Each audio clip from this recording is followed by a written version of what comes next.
Hello, hello. I'm Moss. Thank you for being here. Today is not an episode of Fractal. Today is just the level up. From episode 2 to episode 3, the members of the party are leveling up from level 1 to level 2. And so we're covering that content here in something I can just quickly provide. The results of everyone's choices in the poll are logged. We're going from level 1 to level 2. We'll start with Alex. As a level 2 wizard, he gains Scholar, which allows him to choose expertise in a variety of skills. We're going with Arcana as a expert in magic. And upon level up, he also gains some new spells. He gets to add 2 new spells to his spell book. And I think episode 1 and 2 really highlighted that Alex is missing a lot of offensive capability. So we're going with Burning Hands and Thunder Wave, which should give him some more offensive measures.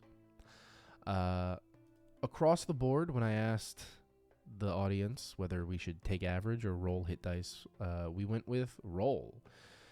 So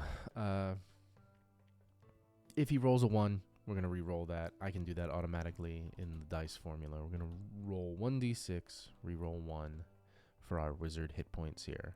And that's a 3. So with a con modifier of +1, Alex will gain 4 hit points at level 2, taking him from 7 to 11. Let's see if I can automate this. Boop. Edit.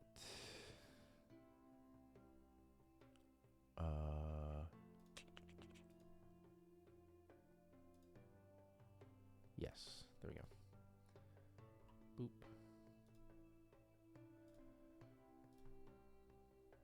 There we are.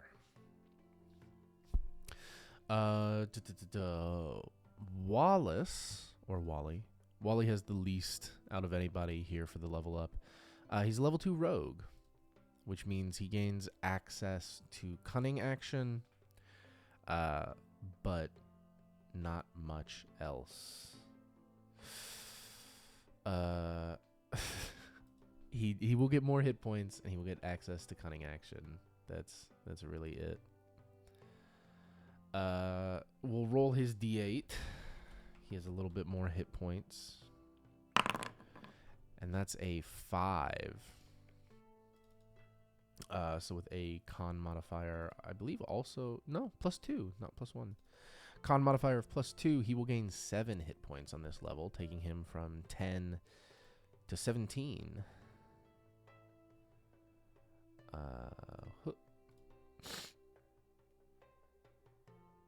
And then I just got to plug in his advancement into his character sheet.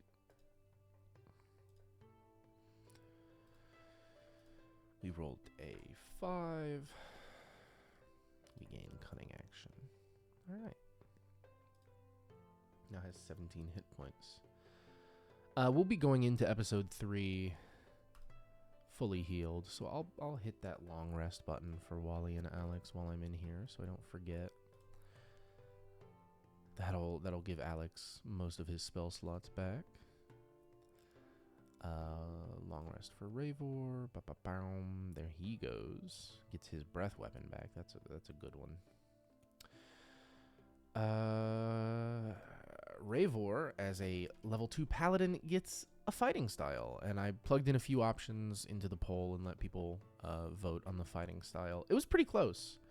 It was much closer than I thought it would be, but ultimately we decided on defense. Defense is his fighting style.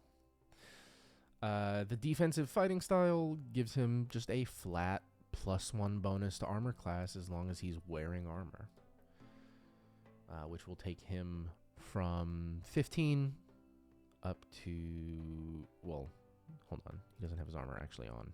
Let me fix that. His character sheet is still programmed for Yeah, for the funeral.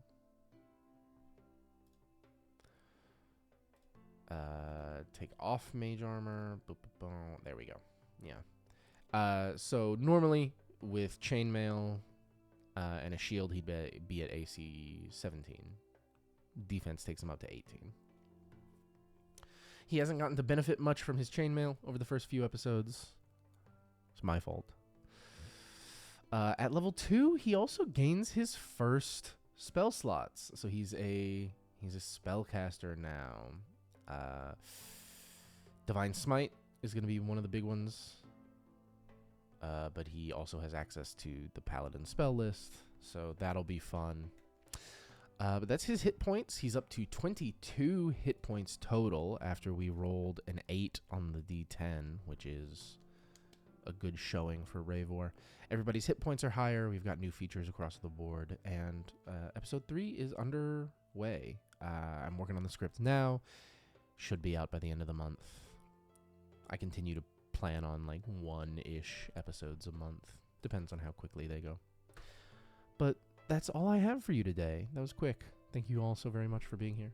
I'm Moss. I'll see you in episode 3. Bye.